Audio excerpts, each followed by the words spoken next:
Eu queria poder contar com a sua atenção, porque a história que você vai ouvir agora, em algum momento, se identifica com a vida de alguém que você conhece, que mora lá, talvez na sua vizinhança, no seu condomínio, no seu prédio, ou talvez até se identifique com a história de alguém aqui nessa noite.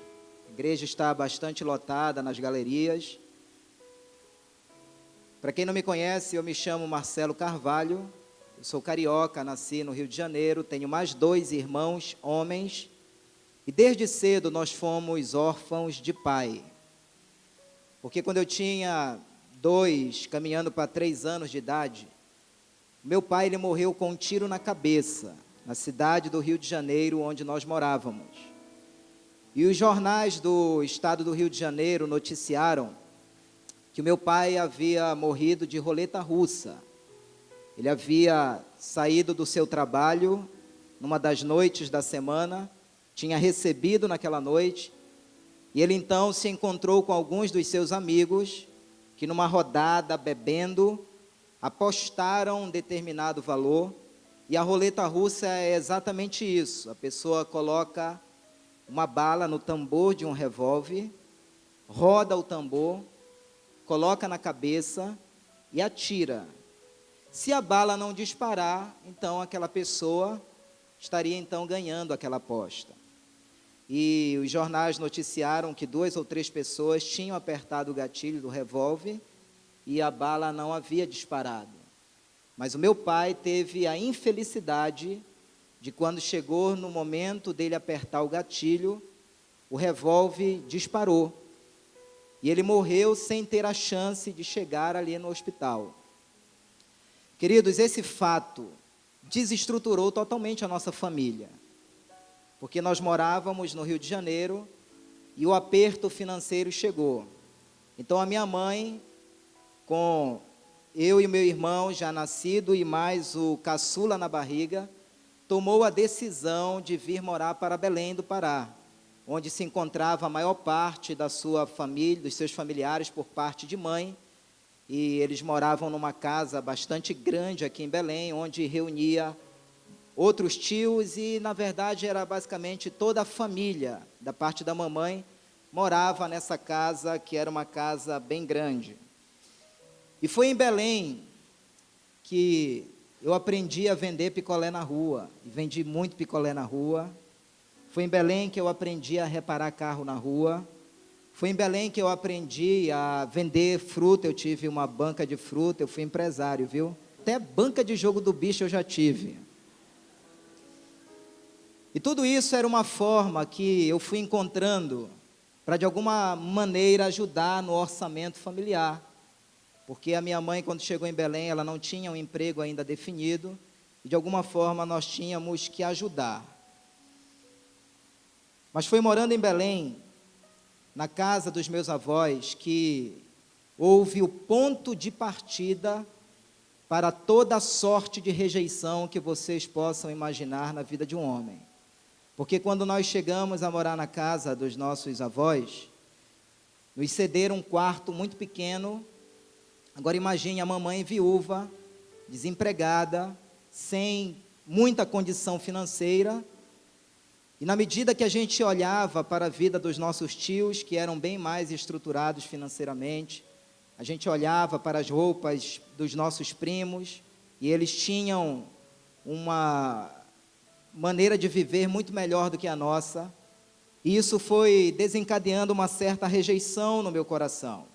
Sem dizer que os irmãos da mamãe, que são os nossos tios, a incentivaram bastante para que ela desse esses 3 filhos para adoção, julgando que ela não teria a mínima condição de criar 3 filhos homens, sozinha.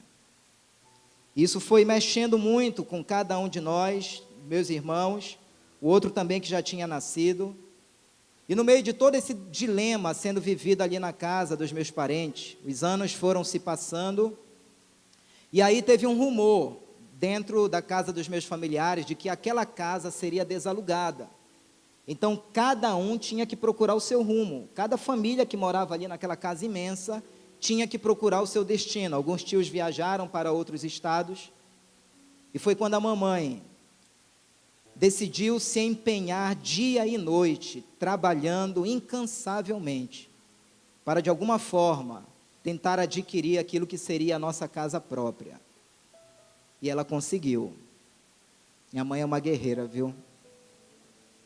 Era de madeira, algumas partes com cupim, mas era nossa. Era chão de barro. A gente tem o registro na nossa cabeça de buracos de rato, onde um rato saía de um buraco e entrava no outro. Mas era nossa. Ela alagava quando chovia, mas era nossa. Era uma casa pequenininha, mas era a nossa casa própria. E na verdade a aquisição dessa casa, ela se misturou com uma grande tristeza também. Porque na época nós fomos morar numa parte que na época era considerada como periferia do bairro do Marco, conhecida como Baixada da Vileta. E eu não tinha a mínima noção de que ali, morando ali, seria então o início da minha perdição. Até porque nós fomos viver assim num contexto totalmente adverso daquele que a gente vivia na casa anterior. E desde cedo a nossa mãe, ela saía para trabalhar, saía de manhã e só voltava à noite. E desde cedo, juntamente com os meus irmãos, nós aprendemos a cozinhar, nós aprendemos a lavar roupa e nós aprendemos a limpar a casa. Então as tarefas eram bem definidas ali dentro daquela casa. Mas nós tivemos que aprender a conviver com as lições mais duras que o mundo e que as amizades daquela rua poderiam nos ensinar. Essa semana, enquanto eu me pegava escrevendo cada parágrafo do meu testemunho, em alguns momentos as lágrimas escorreram dos meus olhos, porque eu não teria outra explicação que não fosse Deus para dizer que Ele mudou o meu viver, para dizer que Ele mudou a minha vida. E foi morando ali que na minha adolescência eu comecei a perceber que um grande vazio começava a se agigantar dentro do meu coração. E a partir daquele momento que eu identifiquei isso, eu procurava de todas as formas preencher aquele vazio do meu coração. Mas eu não sabia como. Era uma espécie de uma solidão que me atormentava dia e noite. E eu tinha a sensação que estava faltando algo na minha vida e eu não sabia o que era. Se eu fosse dar um tema para a minha adolescência, início da minha juventude, eu diria assim, uma vida que foi marcada por muito ódio e revolta. Eu não tinha explicação para esse ódio, para essa revolta que tomava conta do meu coração. E o pior de tudo, era que essa revolta era canalizada para os meus melhores amigos.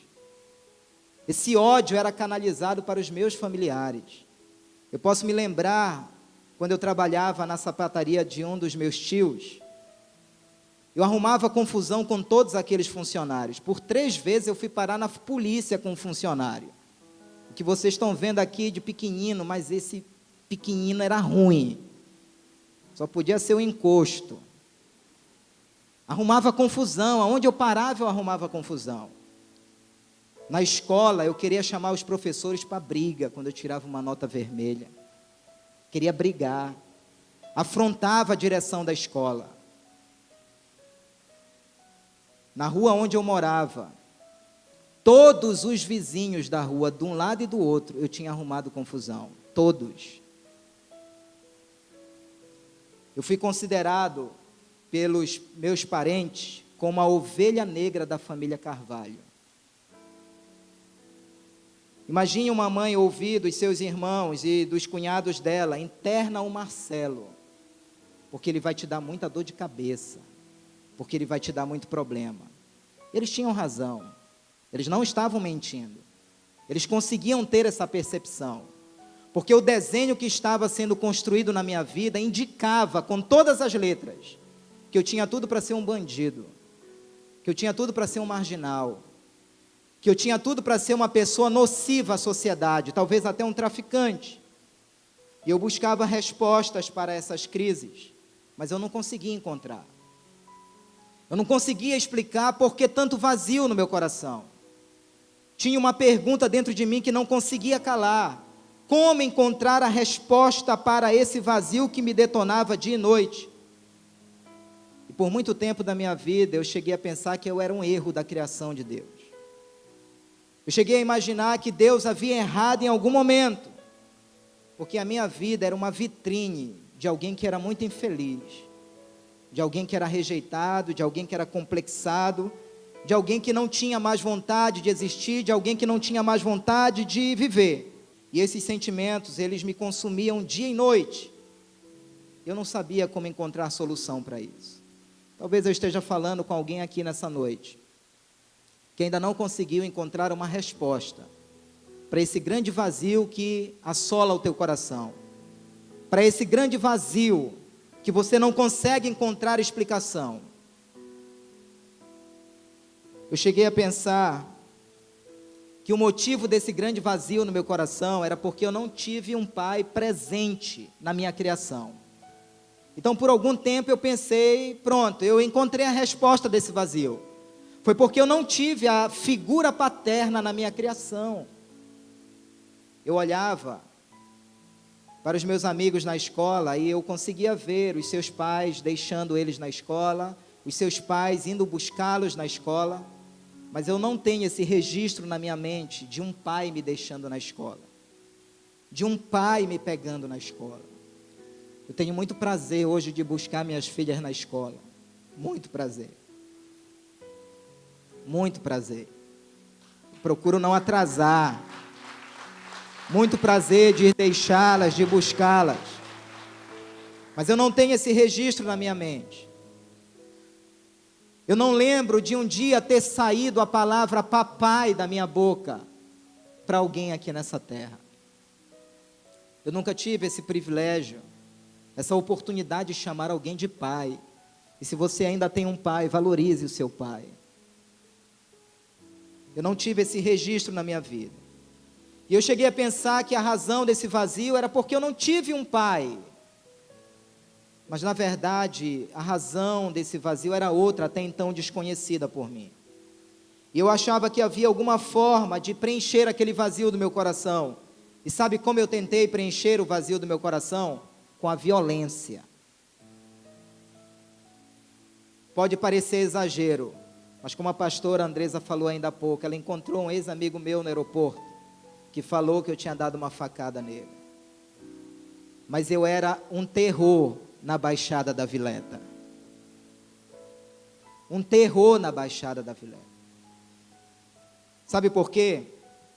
Porque eu fui muito influenciado pelas pessoas que viviam ali naquela baixada. Pessoas como o Brecha, olha esses nomes: Hulk, Babá, Pantera, Ferrugem, Cobra. Pessoas que integravam a gangue da Bailique nos anos 90, que aterrorizaram as escolas públicas e particulares na época. Quem ouviu falar da Bailique aqui alguma vez? Muitas pessoas. Eu me inspirava nessas pessoas, porque em algum momento eu cheguei a pensar que se eu fosse uma pessoa violenta, eu seria de alguma forma respeitada, eu seria de alguma forma valorizada. Foi quando alguém me afrontou num bar e veio me bater. E ali eu puxei sim uma faca. E eu furei aquela pessoa. E a partir daí a minha vida só fez piorar, porque eu comecei a viver sobressaltado na Vileta. Eu achava que a qualquer momento iriam me matar, a qualquer momento iriam me furar, iriam me balear. E eu me lembro que uma pessoa me agrediu no colégio Paulinho de Brito, aqui no Almirante Barroso, onde eu estudava. E eu chamei vários marginais. E nós fomos para frente da escola, numa manhã da semana. E eu mandei um recado para que ele viesse lá fora. E aí a direção da escola tomou conhecimento daquilo, acionou a polícia. E algumas viaturas cercaram a escola. E mais uma vez eu me encontrava fugindo da polícia, correndo na frente dos carros na Almirante Barroso, sob o risco de pegar um tiro, sob o risco de ser acidentado e até o risco de ser preso. Mas era mais uma vez, a misericórdia de Deus estava me poupando de algo pior. Sabe por quê? Porque Deus me via hoje aqui, falando do seu amor, falando do seu poder, falando da sua misericórdia para a sua vida.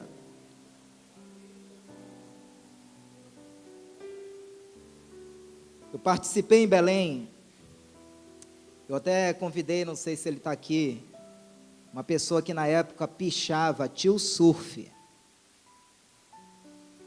filho de um empresário muito rico em Belém. Ele, juntamente com outros, e eu e o pastor Flávio estávamos no meio, participamos da primeira gangue de pichação em Belém nos anos 80.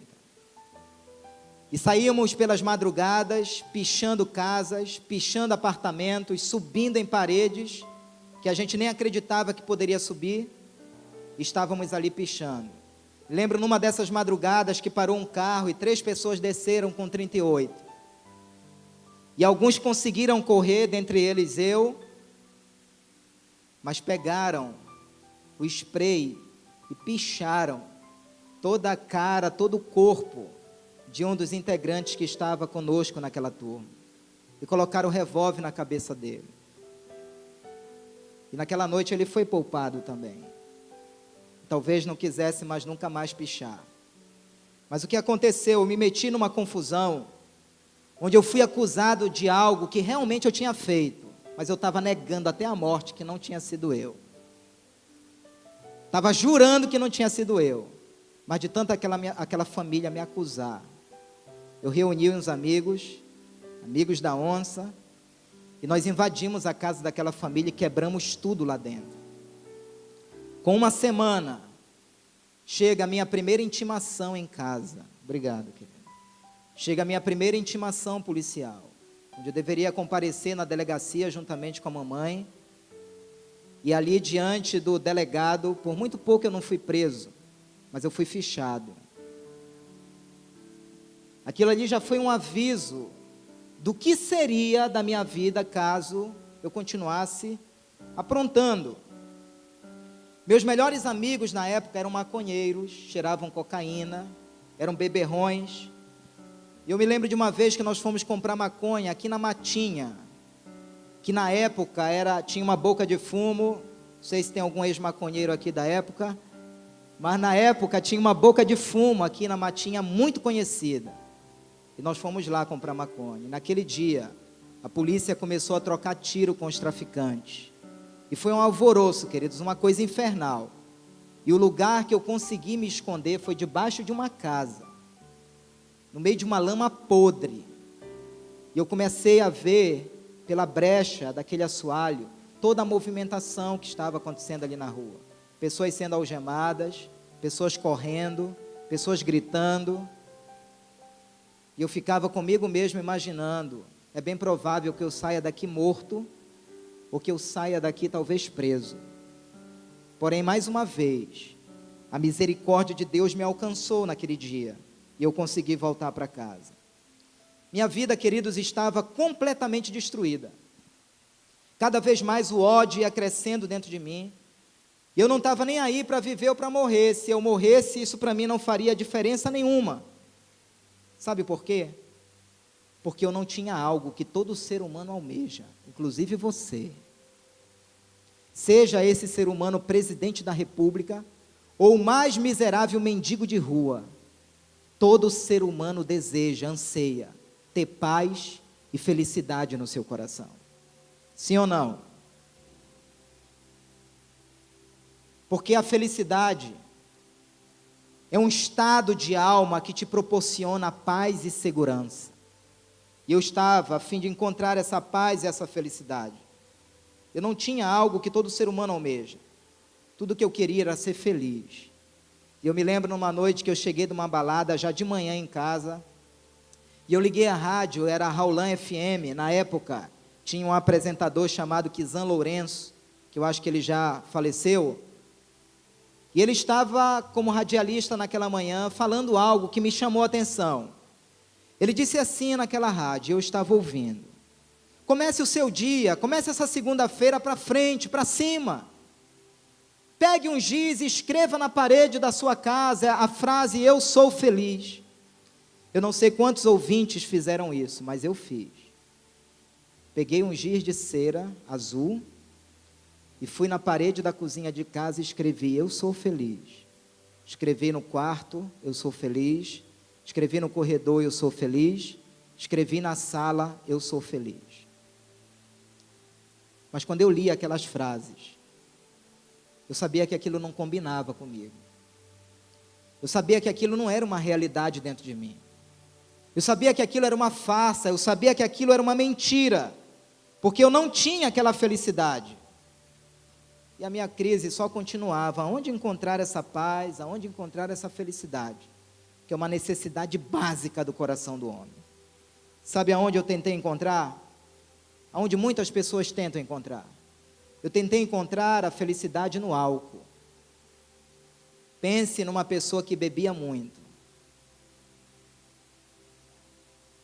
Sexta-feira para mim era sinônimo de cachaça, era sinônimo de vinho, era sinônimo de cerveja. Por muito pouco eu não me tornei um alcoólatra, porque foram várias as noites que eu cheguei carregado em casa pelos meus amigos, porque eu não conseguia caminhar cambaleando. Os prazeres dessa vida, inclusive a prostituição, na qual eu me envolvi, também não me trouxeram a paz e a felicidade que eu tanto procurei na minha vida. Eu tentei também encontrar a paz e a felicidade através do reconhecimento. Eu chegava a pensar que uma pessoa, para ser feliz nessa vida, ela tinha que ter carro, ela tinha que ter status, ela tinha que viajar muito, ela tinha que passar no vestibular, talvez, ter muitas namoradas. E no decorrer da minha vida eu acabei experimentando tudo isso. E descobri que a paz e a felicidade não estão nessas coisas. Em busca do reconhecimento, eu me matriculei na ADESEF, aqui na Escola de Educação Física, na natação. E eu comecei lá de baixo. Eu tinha um alvo de me tornar um atleta da ADESEF. E eu consegui atingir esse objetivo. Onde eu acabei disputando muitos campeonatos, ganhei medalha de bronze, medalha de prata, medalha de ouro. Está tudo enferrujado lá em casa, me enganaram. Fui para o pódio, fui aplaudido, mas eu percebi que a paz e a felicidade não estavam nessas coisas. Eu cheguei a pensar que para encontrar a paz e felicidade, você tinha que imitar alguém muito famoso. E eu fiquei sabendo de um concurso de dança promovido pelo Avistão, também na Escola de Educação Física. E lá eu estava, queridos, no meio de 30 candidatos disputando aquela dança. E eu fui então para a final, com uma pessoa muito boa nos passos do Michael Jackson. E eu ganhei em primeiro lugar. Não me peça para fazer isso hoje. Fui premiado, fui aplaudido, reconhecimento, mas nada disso me trouxe a paz e a felicidade. Eu me lembro de uma corrida de bicicross que foi promovida pela TV Liberal, lá na Praça da República, e eu me inscrevi também, e eu fiz uma manobra mentirosa lá na Praça da República e cheguei em segundo lugar. E eu fui para o pódio, me filmando, fotografia, sendo premiado, mas nada daquilo, queridos, estava me trazendo a verdadeira felicidade. Para quem não sabe, eu fui DJ de 3 aparelhagens de som aqui em Belém. Bandeirantes, Realengo, Super Brasão. Saía sexta-feira de casa e só aparecia em casa na segunda-feira, viajando pelos interiores, tocando em algumas sedes aqui em Belém. Conhecia tudo que é brega, lambada, tudo que é som, fazia a poeira levantar. Mas quando eu chegava em casa na segunda-feira, ressacado, vazio no coração e sem dinheiro, porque eu gastava tudo na prostituição, tudo na bebedeira. E assim, esse ciclo na minha vida se repetiu por vários anos. Eu achei que eu poderia conseguir encontrar a paz e a felicidade na religião. Para quem não sabe, a minha mãe, ela baiou durante 10 anos dentro de um grande terreiro de macumba aqui em Belém. Foi uma pena eu não ter conseguido falar com a Linda, que era filha da dona do terreiro, onde a mamãe baiava. Não consegui falar com ela através do celular, senão ela estaria aqui, porque hoje, para a glória de Deus, ela é uma missionária que está sendo muito usada para a glória do nome do Senhor Jesus. Mas ela ainda vai vir aqui para contar o seu testemunho do que Deus fez na vida dela. Então, desde cedo, a nossa mãe nos levava para as encruzilhadas, para a mata fechada. Então, a gente tem muito claro esses registros na nossa mente, de ver bode preto sendo degolado e o sangue sendo derramado em vasilhas de barro, e aquelas pessoas com a entidade tomando aquele sangue, galinha preta sendo oferecida pelas encruzilhadas. Então nós crescemos nesse meio. A minha mãe tinha um altar em casa com todas as entidades que vocês possam imaginar. E quando chegava dia de Mariana, dia de Manjá, Cosme e Damião, a minha mãe, ela já amanhecia com a entidade no corpo. E aquilo era normal para a gente, porque nós fomos criados nesse meio. Passamos durante esses 10 anos frequentando o centro espírita também, lendo livros de Allan Kardec, indo para as sessões, vendo as pessoas recebendo as entidades. E eu estava sendo preparado para tocar tambor dentro do terreiro de Macumba. Eu já estava participando dessa preparação. Mas o vazio continuava dentro de mim. Para vocês terem uma ideia, as minhas brigas com o meu irmão, pastor Flávio, era de um querer matar o outro. Era de quebrar garrafa e um querer rasgar a cara do outro.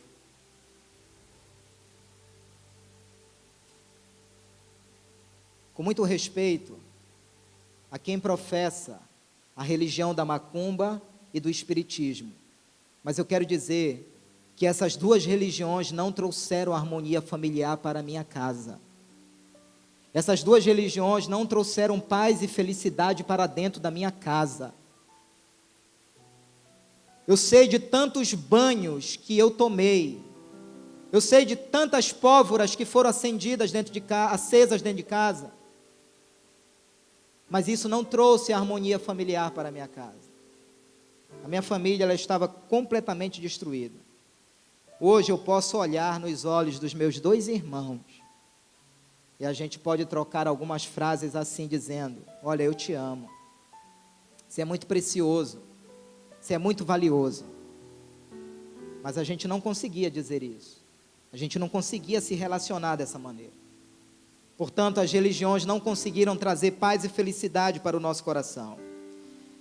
Nós tentamos também encontrar paz e felicidade na música. Teve uma época que eu me uni com os meus irmãos e nós começamos a curtir cegamente o som dessas bandas aqui: Rolling Stones, Beatles, Black Sabbath, Sid Vicious, Queen, Led Zeppelin, Kiss, Iron Maiden, Camisa de Vênus. A gente se trancava dentro de um quarto escuro e ficava bebendo, curtindo o nosso vazio, curtindo a nossa solidão ao som dessas músicas. Mas a crise de quem sou eu? O que eu estou fazendo aqui? Para onde eu vou depois que eu morrer? Essa crise, ela não calava dentro da gente. E ao som dessas músicas, cada vez mais o vazio e o sofrimento tomavam conta do nosso coração. Depois de muita frustração, sabe o que eu fiz? Eu decidi fugir de casa, pensando em nunca mais voltar. E naquela noite, eu estava muito fraco, desesperado, perdido, mergulhado nos problemas da vida, prestes a dormir na rua, porque eu era alguém que eu sorria para as pessoas, mas por dentro eu estava muito quebrado. Eu não conseguia disfarçar isso. E o pior disso é que eu não tinha, na época, alguém confiável, com quem eu pudesse abrir o meu coração, pudesse dizer assim: fulano, me ajuda. Pasmem vocês aqui nessa noite. Mas eu joguei bola com muita gente que professava ter Jesus no coração, e nenhum deles havia me falado de Jesus. Eu estudei com pessoas que professavam ter Jesus no coração, mas nenhum deles havia me falado de Jesus.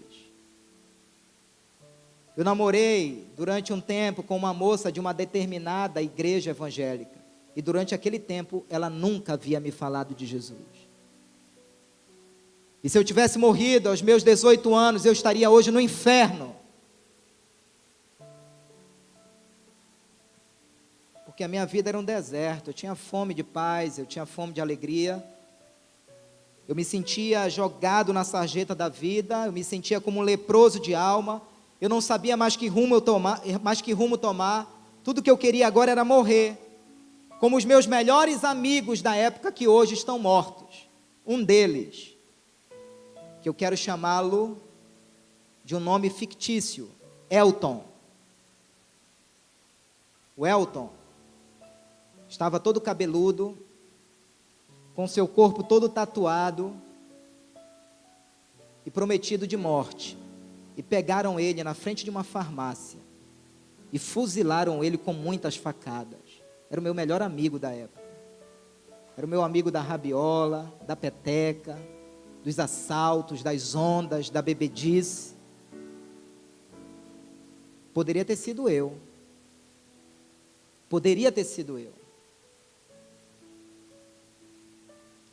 E aí foi quando eu pensei, queridos, em dar cabo da minha vida.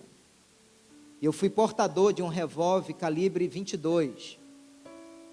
E eu me lembro das várias vezes que eu me encontrava no quarto lá em casa, limpando aquele revólver, tirando as balas do tambor e colocando aquelas balas no tambor. Ter esse revólver me deu uma sensação de ser machão, de ser mais corajoso ainda, até que um cara lá da Baixada prometeu me pegar. Eu falei para alguns amigos que eu queria partir para cima dele e descarregar aquele revólver no peito dele. Até os meus amigos ficaram com medo disso. E numa noite bebendo com os meus amigos, eu fiquei embriagado e um deles tirou aquele revólver da minha cintura, eu não vi, eu não percebi, e deu fim naquela arma, para que eu não cometesse aquele delito. Era mais uma ação da misericórdia de Deus sobre a minha vida. Você sabe por que eu não morri? Você sabe por que você não morreu até hoje? Porque Deus tem um projeto com você e Ele ainda vai usar muito a sua vida. Ele ainda vai usar muito a sua vida. E eu quero terminar falando sobre a grande transformação que Deus operou na minha vida. A partir de janeiro de 1990, estava escrito na agenda de Deus a transformação da minha vida. O meu irmão mais velho tinha uma namorada, por quem eu vou chamá-la de Mara. E a Mara era muito bonita.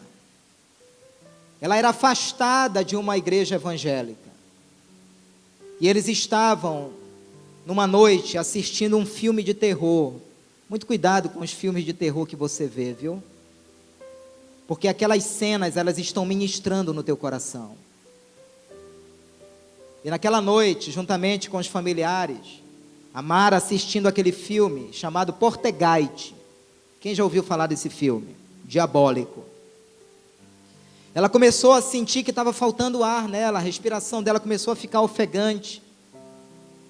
E antes da Mara poder ser socorrida, ela foi possessa naquela noite por 23 legiões de demônios.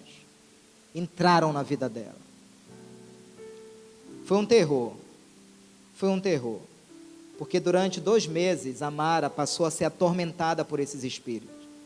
Ela era afastada de Deus e ela não queria saber de Deus. Ela conscientemente negava a Deus, dizia: eu não quero Jesus na minha vida. Esse caso ficou muito conhecido em algumas igrejas de Belém, porque quando ela estava possuída, ela pegava bancos de igreja e jogava na parede. Era uma coisa terrível, era uma coisa diabólica. Uma vez ela pegou, jogou álcool no seu corpo e tocou fogo. Por muito pouco, uma vez, levando-a para uma igreja, ela não se jogou debaixo de um carro. E na época, eu me lembrei de um professor de religião lá do Paulinho de Brito, chamado Luiz Henrique. E eu não sabia que ele era pastor. E numa aula de religião, ele começou a falar sobre as forças do mal. E eu lembrei dele. E eu fui atrás dele lá na escola. E foi quando eu descobri que ele era pastor. E o pastor Luiz Henrique, então, nos ajudou em muitas coisas que eu vou narrar aqui. Mas o que mais me chocou naquela possessão da Mara era que as entidades que estavam no corpo dela eram as entidades que nós conhecíamos dentro do terreiro de Macumba. Todas, dentre elas, Ogum, Oxóssi, Tranca-Rua, Zé Pilintra, Mariana, Sete Flechas, Pombagira, Preto Velho e tantos outros. E quando eu perguntava a essas entidades no terreiro, em busca de uma solução para Mara, o caboclo me incentivava a ficar cantando uma música do Sete Flechas, que dizia: eu tenho 7 espadas para me defender, eu tenho Ogum em minha companhia, Ogum é meu pai, Ogum é meu guia, Ogum é Oxóssi, filho de Deus e da Virgem Maria. E eu ficava tentando cantar aquela música na esperança de ver a Mara liberta, mas nada acontecia.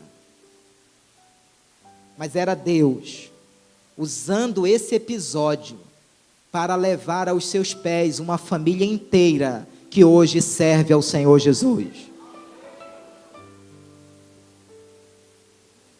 Até que a Mara chegou para o meu irmão e disse assim: ou você escolhe Jesus ou você escolhe ficar comigo. E ele decidiu terminar o namoro, pastor Flávio, e decidiu também entregar a vida dele a Cristo. Esse professor e pastor começou a abrir a Bíblia, nos mostrando o quanto Deus nos amava e que Deus tinha um plano maravilhoso para a nossa vida. Foi ele que nos mostrou que nós éramos pecadores e que precisávamos nos arrepender. E era somente dessa forma que nós poderíamos experimentar a vida que Cristo oferece. Foi quando eu entendi a razão daquele vazio do meu coração. Porque o ser humano tem um vazio no coração tão grande, que esse vazio é do tamanho de Deus. Só Deus pode preencher o vazio do coração do homem. Eu posso ouvir amém? Amém. Na minha ignorância eu não entendia isso. Eu olhava para a cruz de Cristo e dizia assim: sim, Jesus morreu na cruz, isso é problema dele, eu não tenho nada a ver com isso. Que ignorância. Aquela morte era por causa de mim, era por causa de você. Aí eu comecei a pensar assim: poxa, já tive coragem para fazer tanta loucura, já tive coragem para brigar, já tive coragem para roubar, para me drogar, para beber e para fazer tantas outras coisas. Por que então não ter a coragem de entregar a minha vida na mão daquele que sempre me amou, nas mãos daquele que sempre quis o meu bem? E foi numa manhã de domingo, em fevereiro de 1990, que eu dobrei os meus joelhos juntamente com meu irmão, que hoje é pastor, e ali naquela manhã, nós confessamos a Cristo como Salvador e Senhor da nossa vida. Quando nós nos levantamos, havia um brilho nos nossos olhos, as pessoas diziam isso. Uma alegria irradiante começou a tomar conta do nosso coração, que quando a gente chegou em casa, a mamãe percebeu aquele impacto, de que algo tinha acontecido com a nossa vida. Jesus tinha entrado no nosso coração naquela manhã. Jesus tinha se tornado o Senhor da nossa vida. E aquele vazio do meu coração desapareceu completamente. Nós chegamos em casa e a mamãe viu algo que o Espiritismo e a Macumba nunca conseguiram proporcionar na nossa vida. Aí no domingo seguinte ela quis ir à igreja com a gente. E ela foi. E sabe quem foi junto? A Mara. E naquela noite a Mara foi possessa dentro da igreja. Ela olhava para minha mãe, sabe o que ela dizia? E dizia com muita propriedade: socorro! Possessa, né? Com voz grossa: socorro, a tua vida me pertence, tu és minha. Tinha razão o demônio, sim ou não? Tinha. O pastor foi lá com a minha mãe e disse: dona Socorro, a senhora quer entregar hoje a sua vida a Cristo? E naquela noite a minha mãe decidiu abrir o coração e entregar a sua vida a Cristo. Ele pegou no braço dela e levou lá na frente do demônio e perguntou: demônio, diz agora, de quem pertence essa vida? E o demônio não conseguiu falar nada naquela noite, porque Jesus havia entrado no coração da minha mãe. No dia seguinte, A minha mãe desfez o altar em casa, quebrou todas aquelas imagens. E com 15 dias que eu entreguei a minha vida a Cristo, sabe para onde eu fui depois de 15 dias? Para o Brega. Fui lá para o Ouro Negro, aqui na Humaitá. E olha só, eu estava num processo ainda, eu estava muito mergulhado no mundo. Foi a última festa de toda a minha vida. Porque naquela noite, eu bebi além da conta. E a bebida não fez efeito na minha vida. E o Espírito Santo, dentro de uma festa, sussurrou no meu ouvido, dizendo: Marcelo, aqui não é mais o teu lugar. Não foi nenhum pastor, não foi nenhum irmão que me falou isso.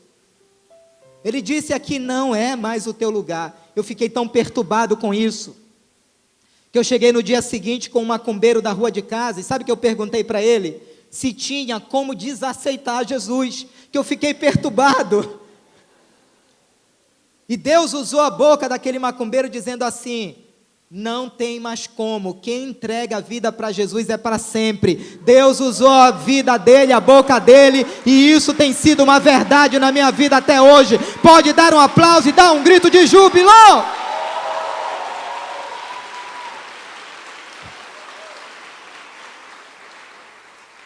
Para terminar, eu quero dizer que Jesus Cristo, Ele mudou o meu viver. Lembra dessa música, Jeremias? Jesus Cristo, Ele mudou o meu viver. A paz, a alegria que eu sempre procurei, eu encontrei nele. Ele preencheu o vazio do meu coração. Sabe o Marcelo que nunca conseguiu chamar ninguém de papai? Hoje eu tenho um paizão. Meu papai, alguém que cuida de mim, alguém que me abraça, alguém que eu posso confiar, alguém que eu posso abrir o meu coração e poder contar com Ele em todos os momentos da minha vida. Hoje eu tenho uma família maravilhosa, uma linda esposa dela, 2 filhas maravilhosas. Deus me deu uma família. A sociedade diz que pau que nasce torto, morre torto. Mas eu estou te falando de um Jesus hoje que dá jeito. Até porque Ele foi filho de um carpinteiro. Ele sabe consertar a nossa vida. Eu conheço pessoas que o colégio interno não deu jeito, que a polícia não deu jeito, psicólogos não deram jeito, familiares não deram jeito, mas Jesus deu jeito, porque para Ele é possível a mudança do mais vil pecador nesse mundo. É possível, Ele muda, Ele transforma. Eu conheço ex-prostitutas que são verdadeiras donas de casa hoje. Eu conheço ex-ladrões que são verdadeiros pais de família hoje. Pessoas respeitadas pela sociedade. Você não precisa dar cabo da sua vida, porque tem alguém que já morreu por você. Sabe quem? Não foi Sócrates, não foi Marx, não foi Darwin, não foi Aristóteles, não foi Zoroastro, não foi Platão, não foi Elton John, não foi Buda, não foi Maomé, não foi Confúcio, não foi Allan Kardec, não foi Joseph Smith, não foi Elvis Presley. Sabe quem foi?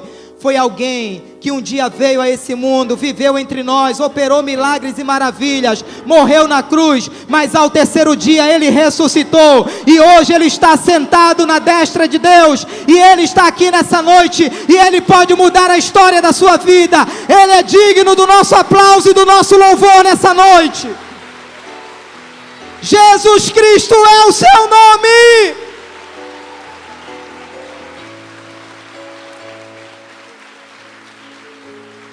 Se você for hoje numa cidade da Arábia Saudita, numa cidade chamada Meca, você vai encontrar ali os restos mortais de um homem muito influente nesse mundo, chamado Maomé. Está lá os ossos dele nessa cidade na Arábia Saudita. Mas se você for a Jerusalém, tive a oportunidade de ir lá em 2005, você vai no Jardim do Getsêmani, e tem uma gruta lá onde possivelmente Jesus foi sepultado. E quando você entra naquela gruta, naquela sepultura, tem uma placa dizendo lá: Ele não está aqui, Ele ressuscitou. Aleluia! Talvez você pergunte, pastor, você parou de pichar? Não. Hoje eu picho Jesus no coração das pessoas. Você parou de beber? Não. Só que eu conheci uma bebida agora que faz a cabeça e faz o coração também. Essa bebida se chama Jesus Cristo de Nazaré. Mas pastor, e a polícia não lhe perseguia? Hoje eu estou atrás da polícia para pregar o evangelho. Pastor, mas se eu não controlava aparelhagem de som? Hoje eu sou controlado pelo Espírito Santo de Deus. Esse Jesus quer controlar a sua vida, esse Jesus quer transformar a sua vida. Diga para a pessoa que está ao seu lado, Jesus te ama. Diga isso, Jesus te ama. Você não vai encontrar a felicidade dizendo por aí que você é dono do seu nariz, quebrando as coisas, chamando a sua família de careta, dizendo que você não tem medo de morrer, que o teu negócio é curtir a vida. Queridos, isso é pura ilusão. Você que não tem Jesus, você está curtindo uma existência, porque Jesus disse, eu sou o caminho, a verdade e a vida. Quem tem Jesus está curtindo a vida. Quem está curtindo a vida aqui nessa noite? Jesus é real. Ele é uma pessoa que te ama muito. E nessa noite Ele está dizendo, meu filho, me dá o teu coração.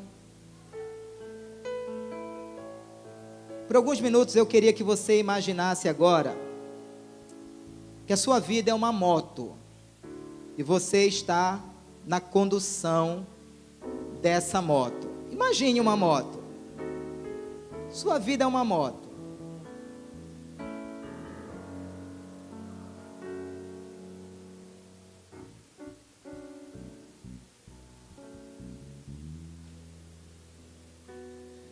Imagine.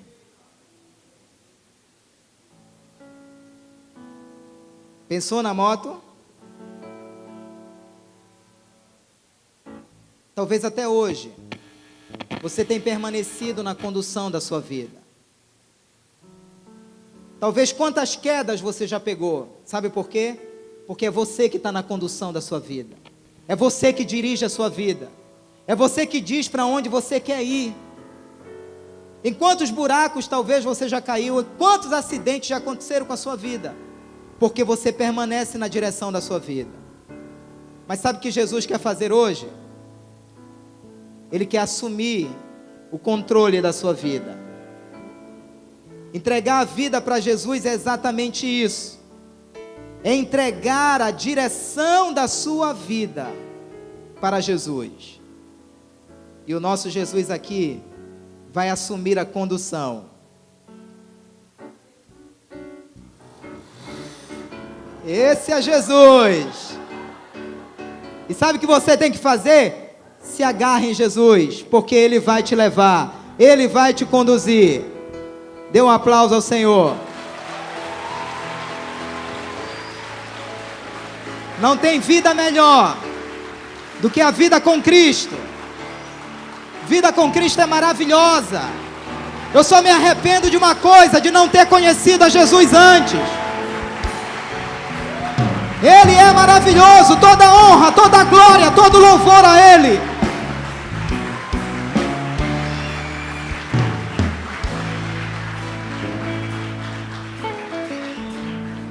Um dia, eu precisei dobrar o meu joelho e dizer, Jesus, eu quero te receber como Salvador e Senhor da minha vida.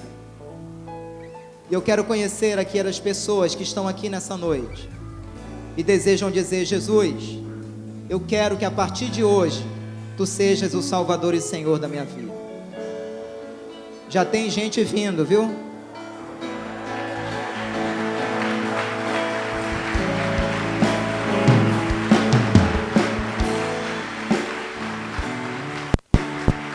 Você que está aqui nessa noite, eu não estou te convidando para uma religião, mas eu estou te convidando para entregar a sua vida nas mãos daquele que te ama e que tem o poder de mudar a história da sua vida.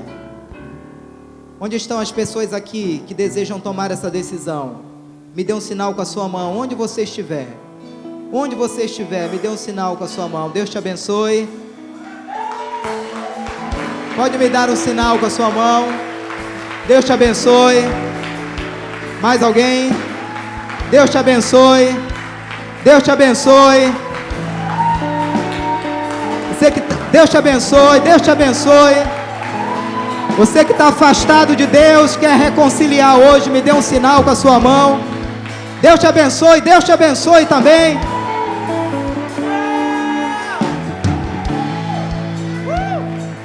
Enquanto nós cantamos essa canção, você pode vir. Nós vamos cantar essa canção que diz: Jesus Cristo mudou meu viver. Onde está você que deseja entregar a sua vida a Jesus? Deus marcou essa noite com você. Deus marcou esse dia com você. Mais uma pessoa vindo aqui, pode dar um aplauso a Ele.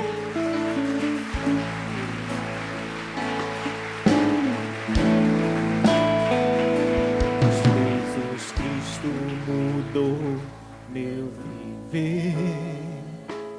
Você que está na galeria, Jesus Cristo mudou. Jesus te chama hoje. Ele te ama. É a luz e Ele deseja mudar a história da sua vida. Você também? Mais uma pessoa vindo à frente, dê um aplauso ao Senhor. Não era para ela vir sozinha.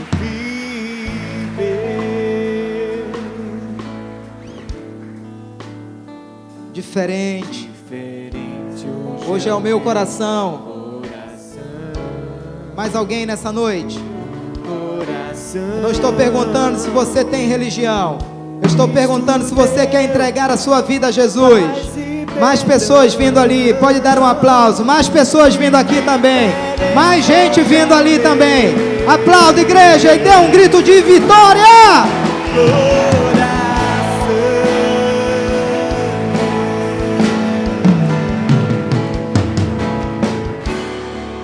O amor só conheci em canções e falar de mais uma pessoa vindo aqui, pode se expressar, igreja. Mas tudo agora é diferente. Isso fala toda a gente, pois Cristo deu-me seu amor. Não tem por que ter vergonha daquele que te ama. Jesus é real. Sabe por que teu coração está batendo mais forte agora? Porque você foi criado por Ele. Você foi criado para o louvor da glória dEle. E Ele te chama nessa noite. Ele quer fazer essa obra na sua vida. Mais alguém? Mais alguém? Se existisse só você no mundo, mais uma pessoa vindo. Hoje é uma noite de salvação. Hoje é uma noite de salvação. O amor só conheci em canções que falavam de ilusões, mas tudo agora é diferente. Fala toda a gente, pois Cristo. Mais uma pessoa se entregando a Jesus nessa noite. Hoje é uma noite de festa nos céus, igreja. Mais alguém? Mais alguém? Deus marcou esse encontro com você. É hoje. É hoje. É hoje. Talvez amanhã seja tarde demais, mas Jesus te chama hoje. Mais uma pessoa ali. Glória a Deus pela vida dele.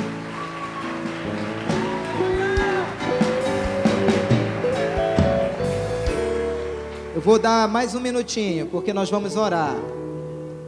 Fale com a pessoa que está ao seu lado, quem sabe ele precisa desse abraço para que você possa trazê-lo. Vou lhe dar um minutinho para você tomar a melhor e a maior decisão de toda a sua história de vida. Mais uma pessoa vindo ali. Mais outra pessoa vindo ali. Não tenha medo de Jesus. Não tenha medo de Jesus. Religião não salva ninguém. Quem morreu por você foi Jesus. Mais uma pessoa vindo ali com choro, com lágrimas. Mais uma pessoa vindo ali. Se expressa, igreja.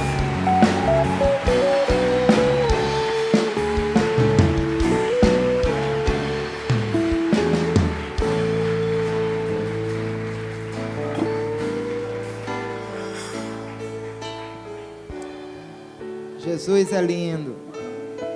Jesus é maravilhoso. A Rampa Jovem não está falando de religião. Não estou convidando você para vir para a Igreja Batista. Estou convidando você para entregar a sua vida na mão daquele que sempre te amou, se arrependendo dos seus pecados e recebendo a Cristo como Salvador e Senhor. Porque se você tem vergonha dele publicamente, ele vai ter vergonha de você diante dos anjos. Se você tem vergonha dele, ele vai ter vergonha de você também. Mais alguém? Mais alguém? Mais alguém nessa noite? Mais alguém? São dezenas de vidas que com lágrimas se rendem aos pés do Senhor. Muito lindo o que nós estamos vendo. Estenda a sua mão direita. Eu queria que vocês que estão aqui na frente repetissem comigo essa oração. Do fundo do coração, digam: Senhor Jesus, eu preciso de Ti. Eu abro meu coração e Te recebo como meu Salvador e Senhor.